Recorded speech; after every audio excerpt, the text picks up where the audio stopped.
യാത്ര തുടരുകയാണ്. മദീനയിലെ ചരിത്രപ്രസിദ്ധമായ കിണർ കാണണം.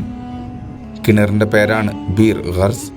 ഹിജ്റയ്ക്ക് ശേഷം മദീനയിൽ താമസിച്ചിരുന്ന കാലത്ത് പ്രവാചകൻ മുഹമ്മദ് നബി ഈ കിണറിലെ വെള്ളം ഉപയോഗിച്ചിരുന്നുവെന്നാണ് നിരവധി ഹദീസ് ഗ്രന്ഥങ്ങളിൽ രേഖപ്പെടുത്തിയിട്ടുള്ളത്. വഫാത്തിന് ശേഷം അവസാനമായി കുളിപ്പിക്കാൻ ഈ കിണറിലെ വെള്ളം ഉപയോഗിക്കണമെന്നും റസൂൽ ആഗ്രഹം പ്രകടിപ്പിച്ചിരുന്നു. ഇതുമായി ബന്ധപ്പെട്ടും നിരവധി ഹദീസുകളുണ്ട്. ജീവിതകാലത്തും തിരുനബി പലതവണ ഈ കിണറിലെ വെള്ളം ഉപയോഗിച്ചിട്ടുണ്ടെന്നാണ് ചരിത്രം. നബിയുടെ വഫാത്തിന് ശേഷം ഈ കിണറിലെ വെള്ളം കൊണ്ടാണ് കുളിപ്പിച്ചത് എന്നതിന് നിലവിൽ തെളിവുകളൊന്നും ലഭ്യമല്ല.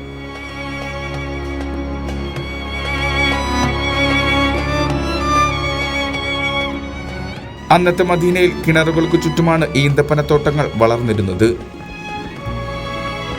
കിണറിനോട് ചേർന്നിരുന്ന ഈ തോട്ടം പ്രവാചകൻ സന്ദർശിച്ചിരുന്ന സ്ഥലങ്ങളിലൊന്നായി ചരിത്രഗ്രന്ഥങ്ങളിൽ പരാമർശിക്കപ്പെട്ടിട്ടുണ്ട്.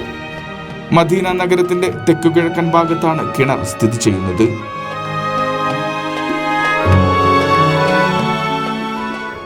സൗദി അധികൃതർ ഇപ്പോൾ ഈ കിണർ സംരക്ഷിക്കുകയും നവീകരിക്കുകയും ചെയ്തിട്ടുണ്ട്.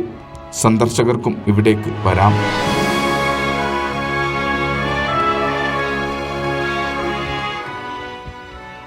ചരിത്ര കിണർ വിട്ട് യാത്ര തുടരുകയാണ്.